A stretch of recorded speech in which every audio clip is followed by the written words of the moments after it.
Hello students, welcome to the physics class है। Students, आज इस फिजिक्स क्लास में हम लोग इलेक्ट्रिक फ्लक्स के बारे में हम लोग चर्चा करेंगे। वैद्युत फ्लक्स के बारे में चर्चा करेंगे। स्टूडेंट्स, इसके पहले वाले लेक्चर में हम लोगों ने देखा था कि विद्युत क्षेत्र रेखाएं या विद्युत बल रेखाएं, जिसको हमने कहा था कि विद्युत बल रेखाएं वे काल्पनिक रेखाएं होती हैं जिस पर स्वतंत्र एवं पृथक्कृत आवेश परीक्षण आवेश गति करता है।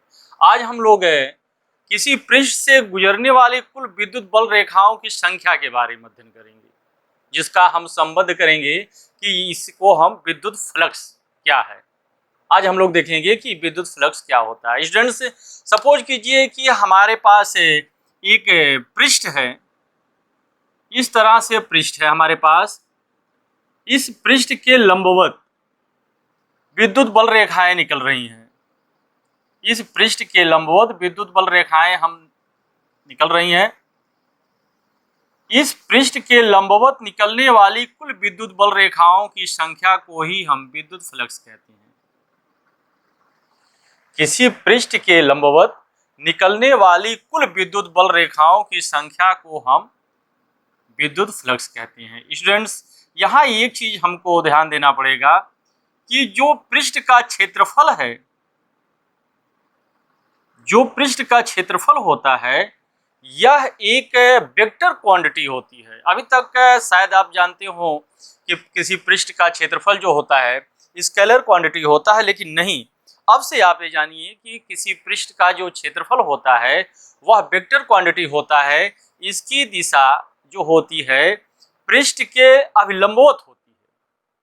इसकी दिशा पृष्ठ के अभिलंबवत होती है। तो यहाँ पर हम देख रहे हैं कि अगर ये जो है विद्युत क्षेत्र की तीव्रता E हो, विद्युत क्षेत्र E हो, और इस पृष्ठ का क्षेत्रफल A हो, तो इससे निकलने वाली कुल विद्युत बल रेखाओं की संख्या जो होगी EA, और इसको हम लिखेंगे फाई से लिखेंगे।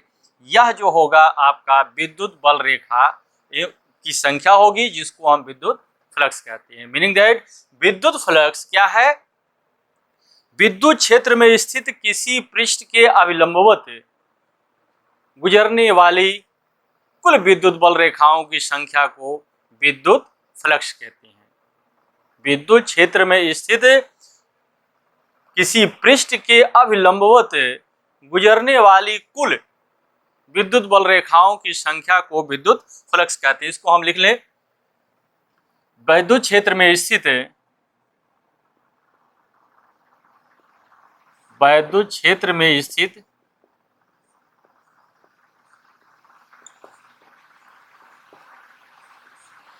किसी पृष्ठ के अभिलंबवत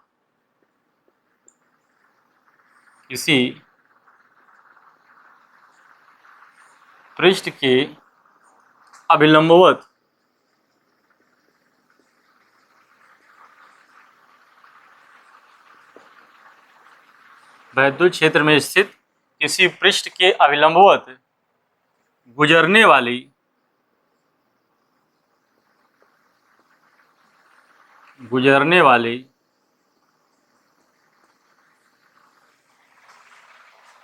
कुल विद्युत बल रेखाओं की संख्या को कुल विद्युत बल रेखाओं की संख्या को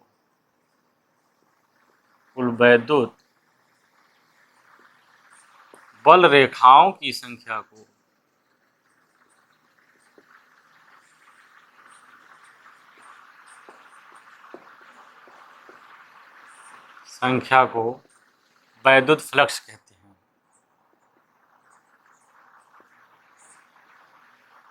विद्युत फ्लक्स कहते हैं।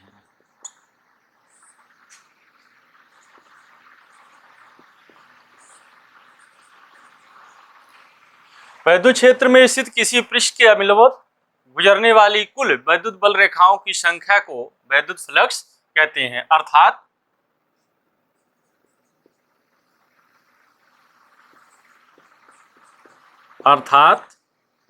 यदि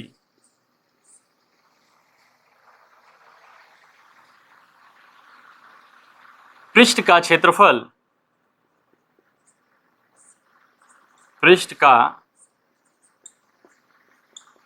क्षेत्रफल ए तथा वैद्युत क्षेत्र की तीव्रता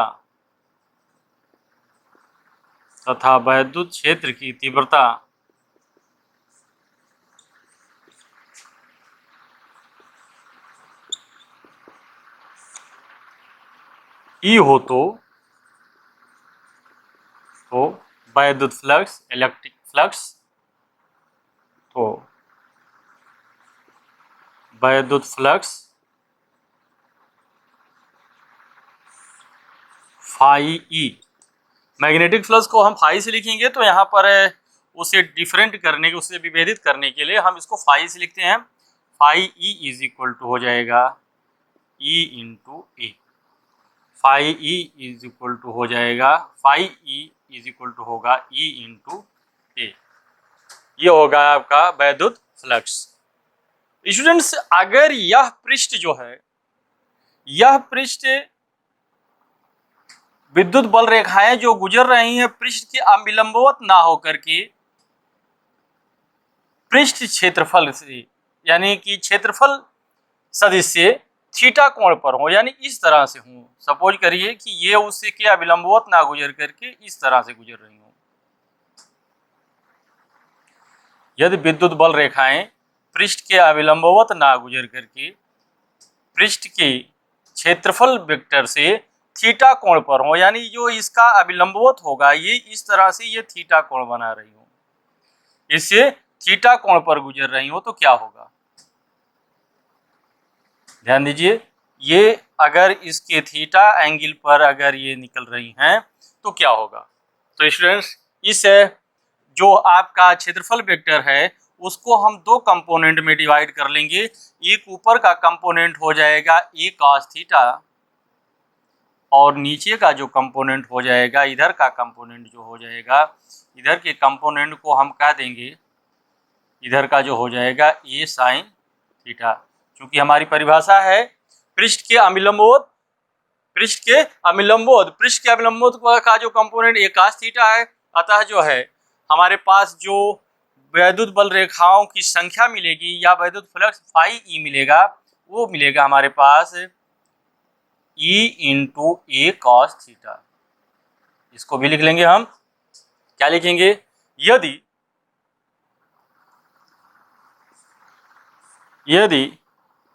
पृष्ठ का क्षेत्रफल वेक्टर, यदि पृष्ठ का क्षेत्रफल सदिश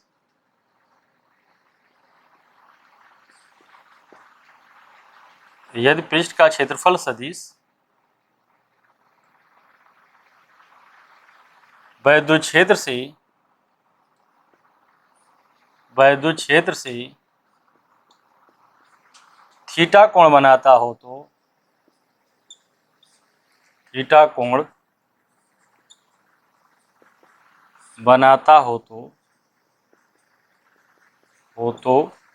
वैद्युत फ्लक्स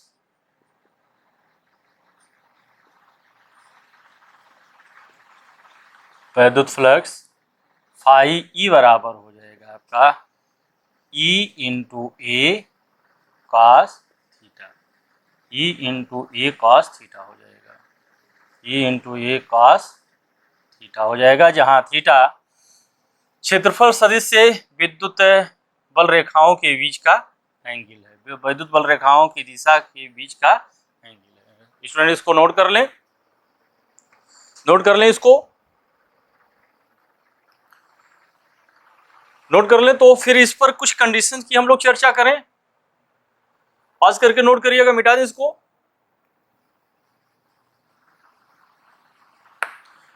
अब हम देखते हैं कि ये थीटा का मान अगर भिन्न भिन्न हो तो वैद्युत फ्लक्स पर क्या प्रभाव पड़ेगा, हम देखेंगे।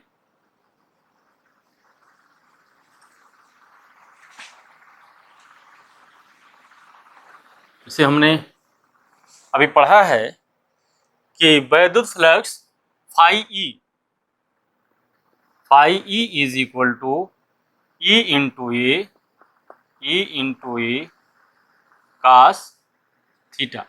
जहाँ थीटा क्षेत्रफल सदिश तथा विद्युत बल रेखाओं या विद्युत क्षेत्र की दिशा के बीच का कोण है। आगे लिखेंगे, if theta is equal to 90 degree, if theta is equal to 90 degree. देखें ये इस तरह से है, ये आपका जो है विद्युत बल रेखाएं इस तरह से थी, इस तरह से हमने दिखाया था इसको।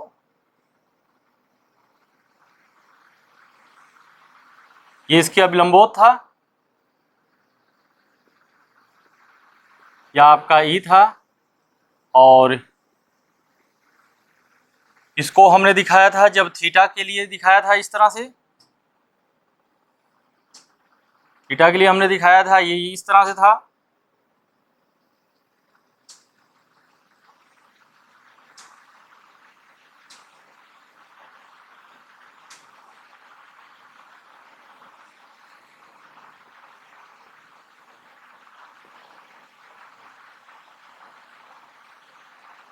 ये है आपका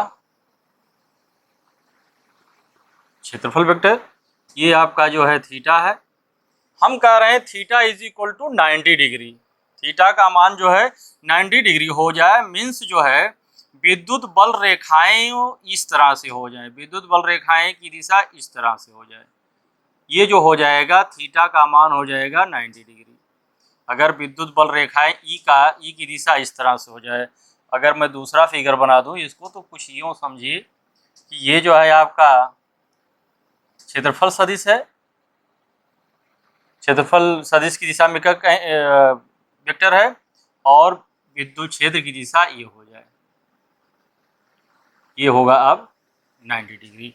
स्टूडेंट ध्यान दीजिए कि ये जो 90 डिग्री हमने बनाया है, इसका मतलब है कि पृष्ठ जो है, जो पृष्ठ विद्युत क्षेत्र में रखा गया है, वह जो है उस विद्युत क्षेत्र की दिशा के समानांतर है। ये आपका विद्युत क्षेत्र की दिशा के समांतर हो रहा है। इसका मतलब है कि इससे कोई भी विद्युत बल रेखाएं नहीं गुजरेंगी। इसीलिए हम कहते हैं कि if theta is equal to 90 degree होगा, तो cos 90 बराबर कितना होता है, cos 90 बराबर 0। तो ये मान अगर रख देंगे तो phi E is equal to हो जाएगा ई ए cos 90, या यही हो जाएगा phi E is equal to हो जाएगा ई ए इंटू 0, या फाई ई बराबर हो जाएगा 0।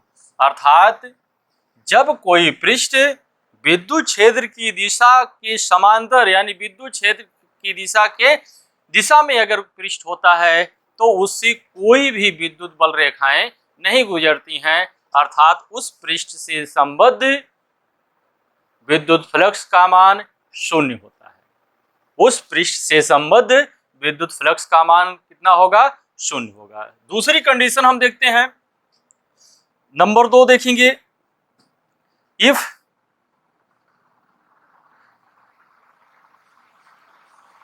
Theta is equal to 0, theta is equal to 0 का मतलब है स्टूडेंट्स कि जैसे हम इसमें बनाए हैं इस तरह से अगर बना दें, ये आपका जो है पृष्ठ है, विद्युत बल रेखाओं की दिशा भी ये है, विद्युत बल रेखाओं की दिशा भी ये है, और क्षेत्रफल सदिश भी जो है आपका यही है, क्षेत्रफल सदिश भी इस तरह से इसी दिशा में। ये अगर ये कैप कर दें हम, एकक सदिश है, और ये आपका विद्युत क्षेत्र दिशा है, तो आप देख रहे हैं कि विद्युत क्षेत्र की दिशा और क्षेत्रफल सदिश की दिशा दोनों एक ही है, यानी समांतर है। अर्थात इसके बीच का एंगल जो है थीटा, यानी 0, इसके बीच का एंगल 0 बन रहा है। साथ ही साथ एक देख रहे हैं कि इससे विद्युत बल रेखाएं बाहर निकल रही हैं, इस पृष्ठ से विद्युत बल रेखाएं बाहर निकल रही। ऐसी दशा में क्या हो जाएगा, cos 0 का मान आप जानते हैं 1 होता है, cos 0 बराबर 1, तो फाई ई बराबर आपका हो जाएगा, फाई ई बराबर हो गया ई ए cos 0, या फाई ई का मान हो जाएगा आपका ई इंटू ए, ई इंटू ए हो जाएगा। क्यों गुणे एक कर दें इसको, या एक स्टेप और लिख लें, फाई ई बराबर हो जाएगा ई इंटू ए। ये हो जाएगा फाई ई बराबर हो जाएगा ई इंटू ए। ये कब के लिए है?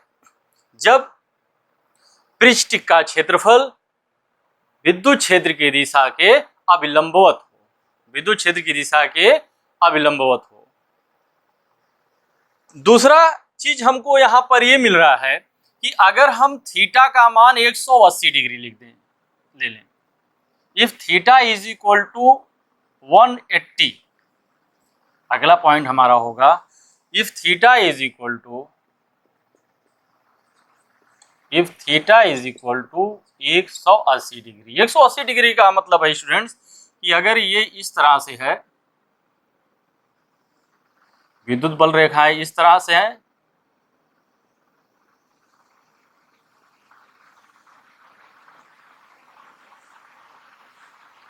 और ये क्षेत्रफल सदिश भी इसके परपेंडिकुलर होगा, तो इसको हम इसी दिशा में दिखाएंगे, इसकी दिशा में दिखाएंगे। ये भी क्षेत्रफल सदिश ये है, ये विद्युत बल रेखाएं हैं। तो ये 180 डिग्री का मतलब है कि ये जो है, ये एंगल जो है इस तरह से होगा, यानी कि अब ये पृष्ठ में जो है प्रवेश कर रही हैं, ये विद्युत बल रेखाएं पृष्ठ में क्या करेंगी? प्रवेश कर रही हैं। तो ऐसी दशा में क्या होगा? काश 180 का मान कितना होगा? काश 180 का मान आप जानते हैं -1 होता है। तो फाई ई इलेक्ट्रिक फ्लक्स का मान कितना होगा? ई ए काश 180 या फाई ई बराबर होगा ई इंटू ए गुणे -1, ये हो जाएगा फाई ई बराबर हो जाएगा माइनस ई ए, फाई ई बराबर हो जाएगा माइनस ई ए। स्टूडेंट्स इसका मतलब क्या है कि किसी पृष्ठ में अगर विद्युत बल रेखाएं प्रवेश कर रही हैं तो उससे बद्ध जो इलेक्ट्रिक फ्लक्स आएगा वह ऋणात्मक होगा, और अगर किसी पृष्ठ से विद्युत बल रेखाएं निकल रही हैं तो उसका जो इलेक्ट्रिक फ्लक्स आएगा वो धनात्मक होगा। किसी पृष्ठ में यदि विद्युत बल रेखाएं प्रवेश कर रही हैं तो विद्युत बल रेखाएं प्रवेश करती हैं तो विद्युत फ्लक्स का मान ऋणात्मक, अगर उससे बाहर निकलती हैं तो विद्युत फ्लक्स का मान धनात्मक होता है। नोट कर लें इसको।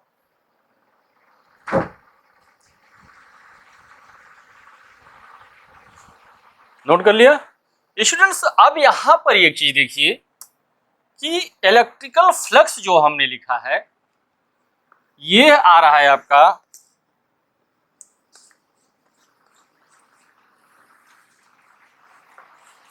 ये हमारा इलेक्ट्रिक फ्लक्स फाई ई बराबर आ रहा है, फाई ई बराबर ई ए कॉस थीटा, यानी इसको हम लिख सकते हैं E dot A vector E dot vector ए, और हमारे पास ये मिल रहा है phi E.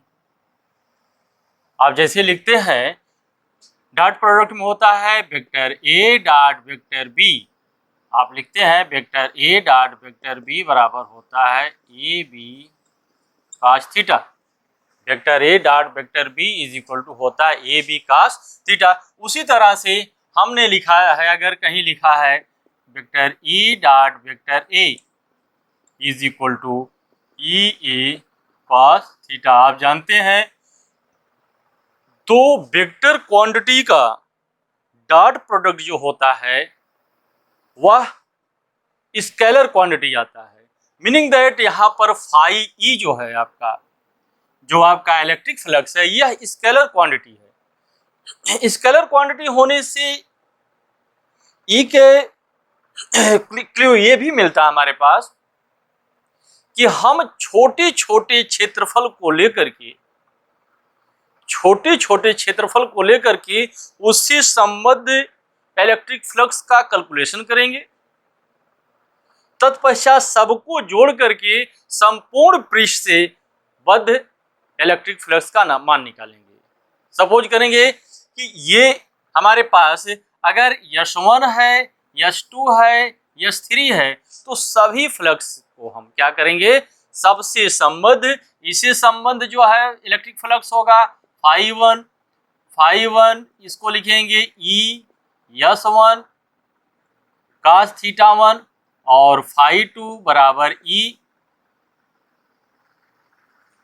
cos θ1 E S2 cos θ2। इस तरह से सबको जोड़ करके फाई बराबर होगा φ1 प्लस φ2 प्लस φ3।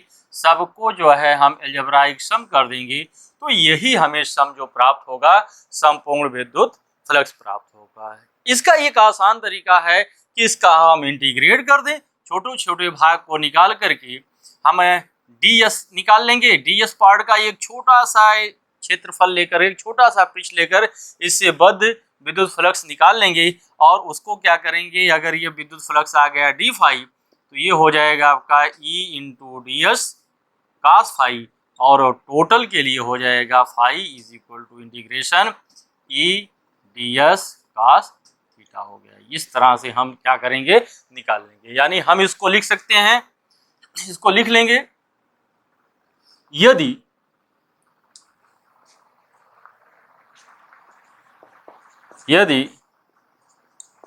किसी पृष्ठ के अत्यंत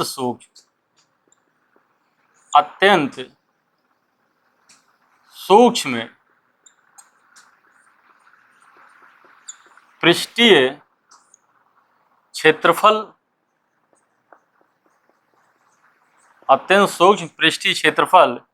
से बद्ध वैद्युत फ्लक्स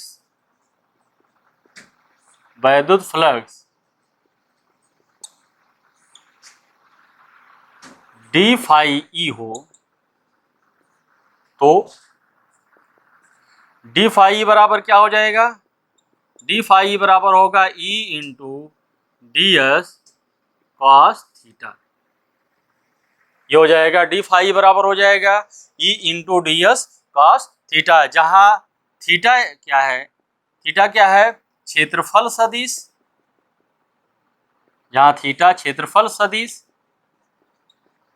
तथा वैद्युत क्षेत्र की दिशा, वैद्युत क्षेत्र की दिशा के बीच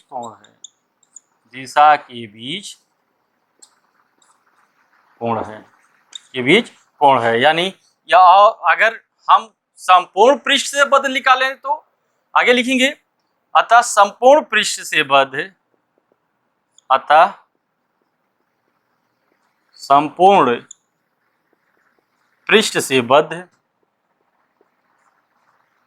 संपूर्ण पृष्ठ से बद्ध वैद्युत फ्लक्स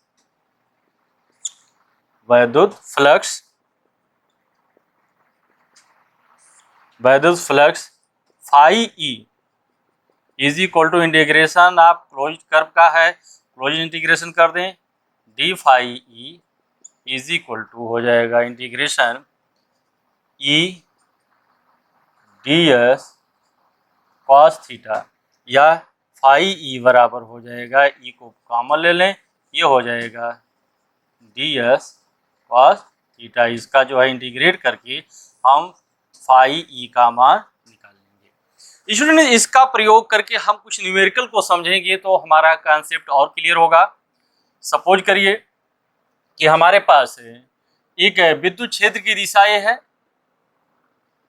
एक समान विद्युत क्षेत्र है जिसकी तीव्रता हम ई ले रहे हैं। इसमें एक पृष्ठ रख दें, हम एक सिलेंडर रख दे रहे हैं, इसमें एक सिलिंड्रिकल पार्ट रख रहे हैं, एक सिलेंडर रख रहे हैं इसमें, या एक सिलेंडर है, इस सिलेंडर से बद्ध कुल विद्युत फ्लक्स की गणना करनी है। इस सिलेंडर से बद्ध कुल विद्युत फ्लक्स की हमको गणना करनी है। तो स्टूडेंट्स देखिए, यह एक तो क्षेत्रफल आपका मिल रहा है, एक पार्ट, एक क्षेत्रफल ये मिलेगा, एक एरिया ये मिलेगी, एक तो पृष्ठ इसका कर्व पृष्ठ मिलेगा, ये एक कर्व पृष्ठ ये मिलेगा। अगर हम इसको कह दें ये हमारा है, इसको लिख दें A B C D, A B C D तीन पार्ट हमको मिल रहे हैं, ए बी सी डी चार बिंदु हमको मिल रहे हैं। तो कुल विद्युत फ्लक्स जो होगा इसको अगर हम लिख देंगे फाई ई, तो ये बराबर क्या होगा, फाई ई के लिए हम क्या लिखते हैं, integration of E D S cos theta लिखते हैं। तो ये क्या हो जाएगा, टोटल के लिए क्या हो जाएगा, पहले तो हम निकाल लेंगे ए बी का, ए बी पृष्ठ के लिए ई into D S cos theta, फिर दूसरा हम निकाल लेंगे बी सी के लिए, ये हो जाएगा B C into E D S cos theta, फिर उसके बाद हम निकाल लेंगे इधर का सी डी के लिए, इंटीग्रेशन ऑफ सी डी, ये हो जाएगा E into D S cos theta, फिर हम निकाल लेंगे डी ए के लिए, डी ए के लिए निकालेंगे ई into D S cos theta. Students अब आप ध्यान दीजिए कि डी एस क्या है, एक छोटा सा पार्ट हम ले रहे हैं, ये एक छोटा सा एरिया ले रहे हैं, ये छोटी सी एरिया ले रहे हैं डी एस। अब डी एस का इसका क्षेत्रीय वेक्टर जो है इस दिशा में होगा, और यहाँ पर भी इसका जो है क्षेत्रीय विद्युत क्षेत्र की तीव्रता भी इस दिशा में है, यानी यहाँ पर थीटा का मान जो है 0 होगा, यहाँ पर थीटा का मान 0 होगा। यहाँ पर देखिए, यहाँ पर विद्युत क्षेत्र की दिशा ये है, और इसका जो पृष्ठीय क्षेत्रफल का जो वेक्टर है, क्षेत्रफल वेक्टर एरियल वेक्टर जो है ये ऊपर की तरफ है, ये आपका एरियल वेक्टर है, यानी यहाँ थीटा का मान 90 डिग्री होगा। यहाँ पर देखिए, यहाँ पर क्या होगा, यहाँ पर इसकी दिशा अगर आप देखें तो ये आप इसकी दिशा ये है, और क्षेत्रफल सदिश जो है इस दिशा में होगा, क्षेत्रफल सदिश इस दिशा में होगा, या सॉरी ये क्षेत्रफल सदिश इस दिशा में कर दें हम, ये पृष्ठीय क्षेत्रफल, जैसे ये आपका सिलेंडर है तो सिलेंडर की इधर का पार्ट बाहर की तरफ, इधर का पार्ट बाहर की तरफ, ये दोनों का क्षेत्रफल जो पृष्ठ का क्षेत्रफल होगा इसका वेक्टर इधर होगा। यहाँ पर जो है थीटा का मान जो होगा 180 अंश होगा, ये विपरीत दिशा में होगा, 180 दिशा में। वैसे भी इसके पहले अभी थोड़ी देर पहले हमने इस पर चर्चा किया है कि जो विपरीत दिशा सॉरी ये जो इसमें प्रवेश करती है उसके लिए इलेक्ट्रिक फ्लक्स का मान निगेटिव आता है, कब आएगा, अब थीटा का मान 180 अंश होगा, तो इसके लिए थीटा का मान 180 अंश होगा। यहाँ पर जो ये वक्र पृष्ठ है इसका जो है एरियल वेक्टर इधर होगा, और ये विद्युत क्षेत्र की दिशा इधर है, तो ये भी आपका 90 डिग्री होगा। इस मान को अगर हम इसमें रख दें तो बड़े आसानी से सॉल्व कर सकते हैं। फाई ई बराबर हो जाएगा integration A B E into D S cos, A B के लिए थीटा का मान 0 था, ये हो जाएगा cos 0 प्लस बी सी, ये क्या होगा ई इंटू डी एस कास, बी सी के लिए बी और सी इसके लिए कितना था 90 डिग्री, फिर प्लस इंटीग्रेशन सी डी, ये आपका हो जाएगा कितना ई इंटू डी एस कास, सी डी के लिए कास थीटा का मान कितना है 180 अंश, अभी हमने देखा है, ये होगा 180 अंश plus integration D A into D S cos, theta का मान कितना है, यहाँ पर थीटा का मान है 90 डिग्री, ये हो जाएगा 90 डिग्री। अब स्टूडेंट देखिए ये शॉर्ट में इसको देखिए, ये हो जाएगा एक, तो इसको हम लिख देंगे A B E into D S plus, ये आपका हो जाएगा 0, कास 90 के मान 0, तो ये पूरा हो जाएगा 0 प्लस ये 180 अंश है, तो ये हो जाएगा माइनस, ये हो जाएगा माइनस ई डी एस, और ये भी आपका 90 है तो 0 हो जाएगा, मीनिंग दैट ये आपका हो है माइनस जो है सी डी के लिए है, ये आपका हो जाएगा फाई ई बराबर हो जाएगा integration A B E into D S minus integration E into D S C D के लिए। स्टूडेंट्स CD का जो आपका DS है, इसको DS को हम निकाल लेंगे इंटीग्रेट करके। अगर ये एरिया है तो पाई आर स्क्वायर हो जाएगा। अगर रेक्टेंगुलर दिया है तो लंबाई गुणे चौड़ाई से निकाल लेंगे, या स्क्वायर है तो लेंथ का स्क्वायर करके निकाल लेंगे, साइड का स्क्वायर करके निकाल लेंगे। इस तरह से हम चाहेंगे तो इसको निकाल सकते हैं आसानी से। इसको थोड़ा सा नोट कर लीजिए, तो उसके बाद मैं आगे चर्चा करता हूँ।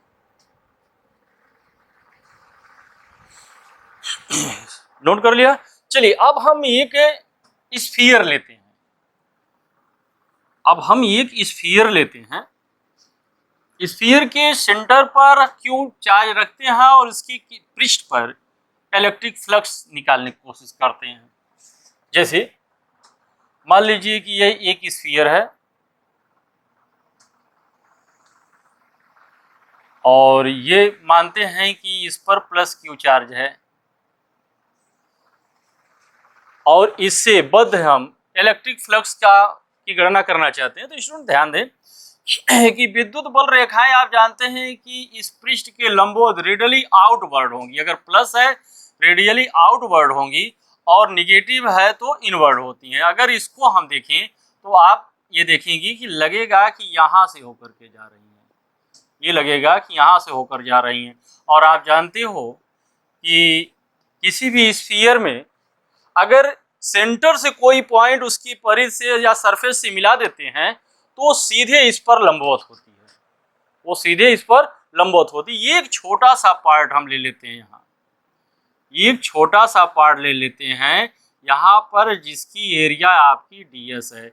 इसका क्षेत्रफल सदिश भी इधर ही होगा और इसका इलेक्ट्रिक फील्ड की दिशा भी ये होगी। ये क्षेत्रफल सदिश दोनों इसी ओर होंगे, यानी यहाँ पर थीटा का मान जो हो जाएगा 0 हो जाएगा। थीटा का मान कितना हो जाएगा? 0 हो जाएगा। अब क्या करते हैं कि इस बिंदु पर इलेक्ट्रिक फ्लक्स की गणना करते हैं टोटल पे। इस स्फीयर से जिसके सेंटर पर हम मानते हैं कि प्लस क्यू आवेश स्थित है, इसके सेंटर पर हम इस स्फीयर से कुल कितना आउटवर्ड इलेक्ट्रिक फ्लक्स निकल रहा है, बाहर की तरफ कितना विद्युत बल रेखाएं निकल रही हैं, या इस पूरे स्फीयर से बद्ध इलेक्ट्रिक फ्लक्स की गणना हमको करनी है। तो हम जानते हैं कि फाई डी फाई, अगर पहले क्या लेंगे, एक सूक्ष्म क्षेत्रफल DS से गुजरने वाली विद्युत बल रेखाएं, यानी सूक्ष्म क्षेत्रफल DS से संबद्ध विद्युत फ्लक्स। तो ये हो जाएगा आपका डी फाई ई बराबर होगा E into DS cos theta.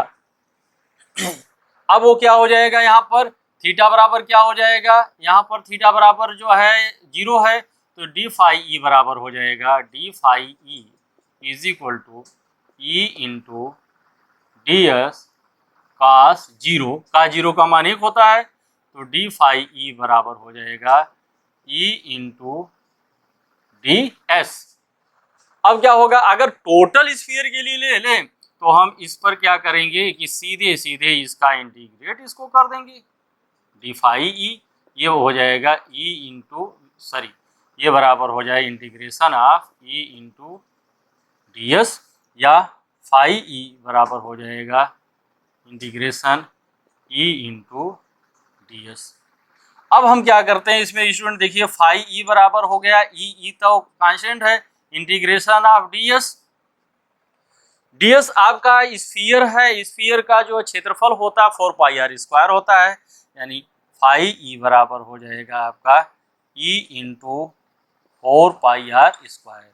ये क्या होता है स्टूडेंट्स, E आप जानते हैं प्लस क्यू आवेश के कारण R दूरी पर, ये जो है आपका R है, इसकी रेडियस जो है स्फीयर का R है, तो R दूरी पर इलेक्ट्रिक फील्ड जानते हो आप क्या होता है, E बराबर होता 1/4 pi epsilon not Q by R square होता है। तो इसकी वैल्यू रख दें, हम इसको लिख देंगे फाई ई बराबर होगा 1/4 pi epsilon not Q by R square into 4 pi R square पहले से था, 4 पाई से काट दिया हमने, R से काट दिया, तो फाई ई बराबर हो जाएगा Q by epsilon naught. Phi बराबर हो जाएगा Q by epsilon naught. Student इसको नोट कर ले, तो उसके बाद हम कुछ न्यूमेरिकल लेते हैं, जो परीक्षा में पूछा जाता है। नोट कर लें इसको। स्टूडेंट देखिए, पहला क्वेश्चन है जिसमें कह रहा है एक समतल पृष्ठ का क्षेत्रफल 2.1 मीटर स्क्वायर है। क्षेत्रफल का मान पहले दिया है, इसको सॉल्व करने की कोशिश करेंगे। ये का मान दिया है 2.1 मीटर स्क्वायर। एक समतल पृष्ठ का क्षेत्रफल 2.1 मीटर स्क्वायर है। यह एक समान वैद्युत क्षेत्र जिसकी तीव्रता दिया है 4.2 × 10⁵5 न्यूटन पर कूलाम में स्थित है। पृष्ठ से गुजरने वाले वैद्युत फ्लक्स की गणना कीजिए यदि वैद्युत क्षेत्र की दिशा पृष्ठ के लंबवत हो और वैद्युत क्षेत्र की दिशा पृष्ठ के समांतर हो। स्टूडेंट्स पहले तो हम देख लें दिया गया है क्या क्या। ए का मान दिया है और ई का मान दिया गया है। ये दिया है आपका 4.2 × 10⁵5 न्यूटन पर कूलाम। ये क्या देखिए, कह रहा है वैद्युत क्षेत्र की दिशा पृष्ठ के लंबवत हो। देखो, वैद्युत क्षेत्र की दिशा जो है पृष्ठ के लंबवत होने का मतलब यह पृष्ठ है, ये इसके लंबवत है वैद्युत क्षेत्र की दिशा। ये पृष्ठ है, पृष्ठ ये लंबवत होगा इसके, ये लंबवत है, यानी क्षेत्रफल वेक्टर और वैद्युत क्षेत्र की दिशा के बीच जो एंगल बन रहा है वो 0 डिग्री का बन रहा है। ये अगर हम इसका एक विद्युत ये दिखा दें क्षेत्रफल वेक्टर ये, और अगर यह आपका ई है तो इसके बीच का जो एंगल बन रहा है कितना बन रहा है, थीटा का मान 0 डिग्री है। यानी यहाँ पर हो जाएगा थीटा इज इक्वल टू 0। कब? जब वैद्युत क्षेत्र की दिशा पृष्ठ के लंबवत हो। पृष्ठ इसका ये पृष्ठ है और पृष्ठ के लंबवत जो है क्षेत्रफल सदिश की दिशा होती है और विद्युत क्षेत्र भी इसी दिशा में है, यानी इसके बीच का कोण जो बनेगा 0 डिग्री बनेगा। थीटा का मान होगा आपका 0। तो वैद्युत फ्लक्स की गणना कीजिए। फाई ई बराबर क्या होता है आपका, सूत्र होता है फाई ई बराबर होता है ई ए कॉस थीटा। तो थीटा का मान और इसका मान रख दें, फाई ई बराबर हो जाए, ई का मान दिया है आपका 4.2 × 10⁵5 गुणे ए का मान दिया है 2.1 मीटर स्क्वायर और कास थीटा का मान दिया है कास 0 का मान हो जाएगा 1। यानी इसको सॉल्व कर लें, फाई ई बराबर हो जाएगा आपका 4.2 × 2.1 × 10⁵5 इंटू 1 का 0 का मान 1 गुणा कर लें आप 4.2 × 2.1 का गुणा कर लें, ये हो जाएगा 42 और 2 दूनी 4, 2 चौक 8 हो गया। ये हो गया 2 4 4 8 और ये हो गया 8, 1 1 2 अंक पे दशमलव लगेगा, यानी ये हो जाएगा आपका 8.82 × 10⁵5। फाई ई बराबर होगा 8.8 × 10⁵5। थोड़ा बाहर लिख दें, दूर लिखें इसको। फाई ई बराबर हो जाएगा 8.82 × 10⁵5। फाई बराबर होता है ई इंटू ये हो जाएगा आपका ई का मात्रक होगा न्यूटन प्रति कूलाम इंटू मीटर स्क्वायर। ये होगा आपका। दूसरा आपका दिया है, इसमें दूसरा पार्ट है इसका, वैद्युत क्षेत्र की दिशा पृष्ठ के समांतर हो। देखिए, वैद्युत क्षेत्र की दिशा पृष्ठ के समांतर हो, यह है आपका वैद्युत क्षेत्र की दिशा। देखिए, ये वैद्युत क्षेत्र की दिशा है और पृष्ठ के समांतर हो, पृष्ठ के अभिलंबवत, यानी ये वैद्युत क्षेत्र की दिशा जो है पृष्ठ के समांतर हो, यानी ये वैद्युत क्षेत्र की दिशा जो है इस तरह से हो, वैद्युत क्षेत्र की दिशा इधर से निकल रही हो और ये पृष्ठ के समांतर है। पृष्ठ जो है इसका पृष्ठ का क्षेत्रफल जो है इसके साथ 90 डिग्री का कोण बना रहा हो। वैद्युत क्षेत्र की दिशा पृष्ठ के समांतर हो, मीनिंग दैट अगर ये आपका विद्युत क्षेत्र है तो इसके अभिलंबोत क्षेत्रफल सदिश होगा और विद्युत क्षेत्र की दिशा पृष्ठ, ये पृष्ठ है, इसके समांतर इस तरह से चल रही है, यानी ये क्षेत्रफल सदिश और विद्युत क्षेत्र की दिशा में जो है 90 डिग्री का कोण बनेगा। यानी ऐसी दशा में बी पार्ट में हम लिखेंगे theta is equal to 90 degree. Theta का मान कितना होगा, 90 होगा। Theta is equal to 90 degree होगा। तो क्या हो जाएगा आपका फाई ई बराबर होगा, सॉल्व कर लेंगे हम, फाई बराबर होगा ई इंटू ए कास 90। कास 90 का मान 0 होता है स्टूडेंट, तो 0 से गुणा करोगे, मान रखने की कोई जरूरत नहीं है। ई इंटू ए गुणे 0, ये हो जाएगा फाई ई बराबर हो जाएगा 0, फाई ई का मान हो जाएगा 0। नोट कर लें इसको, नोट कर लें इसको। तो फिर अगला क्वेश्चन लेते हैं हम।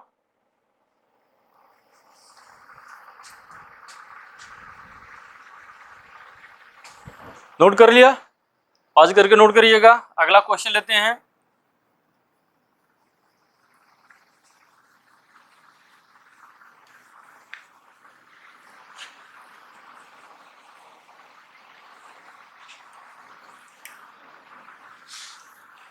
अगला क्वेश्चन लेंगे, क्वेश्चन नंबर 2।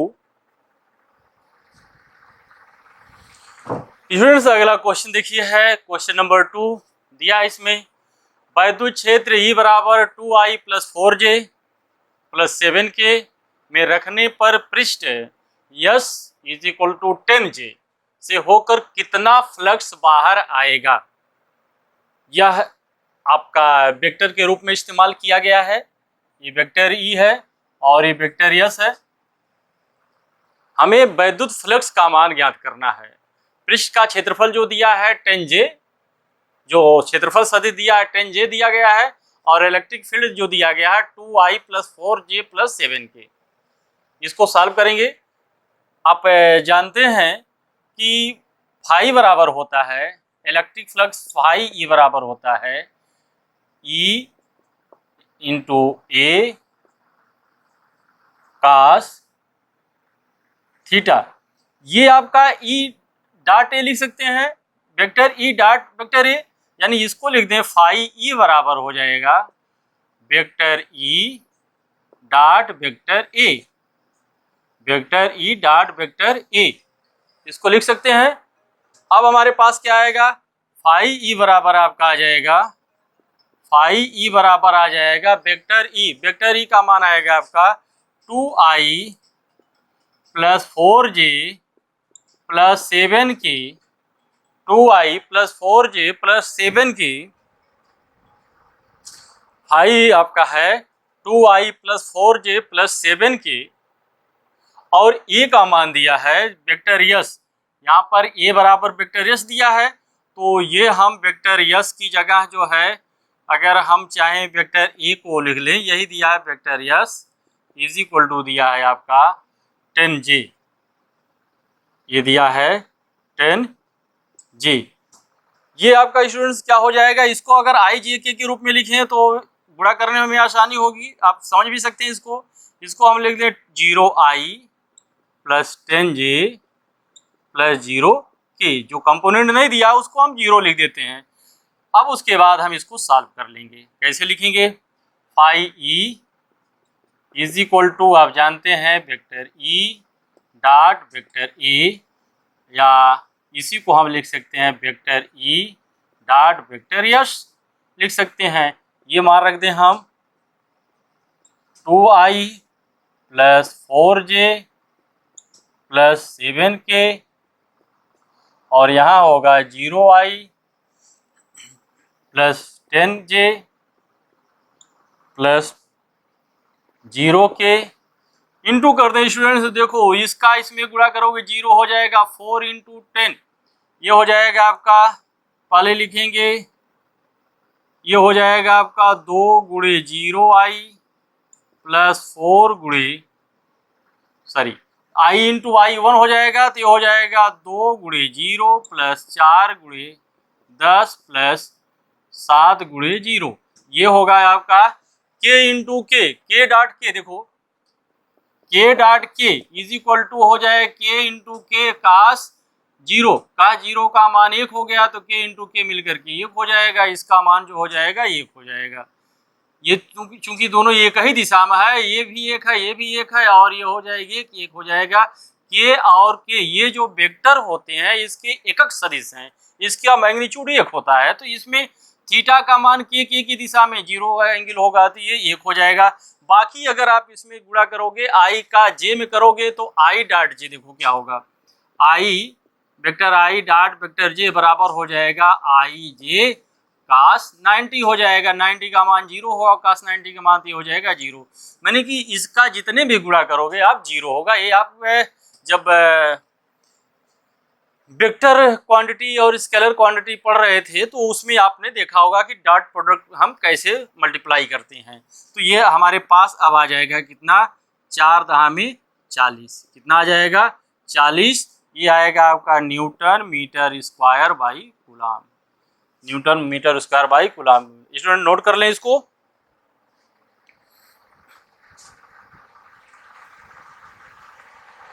नोट कर लें तो अगला क्वेश्चन देखा जाए। नोट कर लीजिए, पॉज करके नोट करिएगा इसको, मिटा दें इसको। चलिए अगला क्वेश्चन देखते हैं।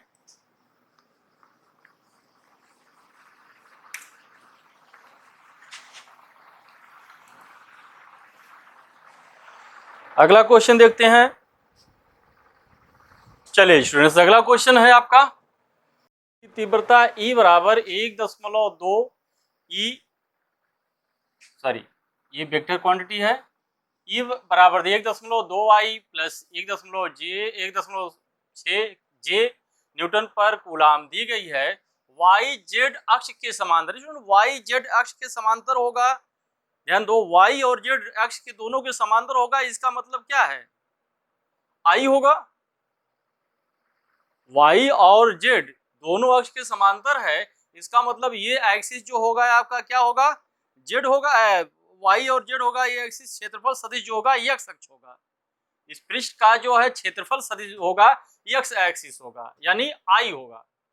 क्षेत्रफल की आयताकार पृष्ठ से बद्ध वैद्युत फ्लक्स ज्ञात कीजिए। मीनिंग दैट आपका दिया है vector E is equal to दिया है 1.2 आई प्लस 1.6 जी, और आपका वेक्टर ये, अगर मैं वेक्टर ये लिखता हूं तो ये दिया है ये 0.2 कह रहा है वाई और जेड अक्ष के समांतर है। मीनिंग दैट यह जो है आई एक्स एक्सिस के परपेंडिकुलर होगा। इसकी जो दिशा होगी आई की दिशा में होगी, इसकी दिशा जो होगी आई की दिशा में होगी। मीन्स ये हो जाएगा 0.2 आई होगा, ये 0.2 आई होगा। तो फिर हम क्या करेंगे, फाई बराबर क्या होता है, आप फार्मूला जानते हैं। फाई बराबर होता है वेक्टर ई डॉट वेक्टर ए, और ये लिख लेंगे हम 1.2 आई प्लस 1.6 जे, और डॉट कर देंगे 0.2 आई, और यहाँ प्लस करना चाहे जे के रूप में तो 0 जे कर देते हैं। हम इसको सॉल्व करेंगे तो ये हो जाएगा आपका, अगर इसको सॉल्व करेंगे 1.2 गुणे 0.2 आई यानी 12 दूनी 24, 0.24 न्यूटन मीटर स्क्वायर पर कूलाम। 0.24 न्यूटन मीटर स्क्वायर पर कूलाम। स्टूडेंट इसको नोट कर लें। नोट कर लें तो ये एक सवाल मैं और लेता हूं, इस पर नोट कर लें, पास करके नोट करिएगा इसको। चलिए एक चौथा सवाल लेते हैं हम, क्वेश्चन नंबर 4।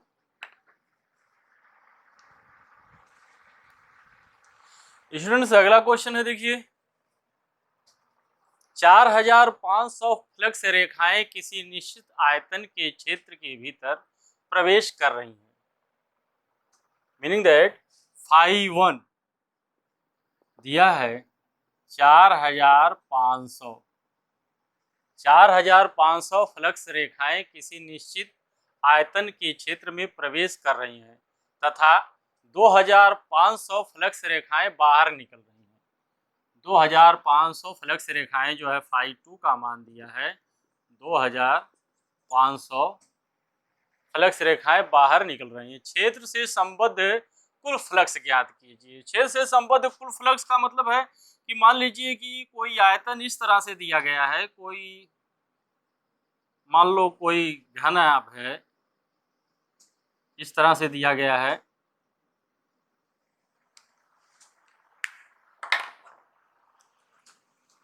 कोई घनाभ इस तरह से दिया गया है।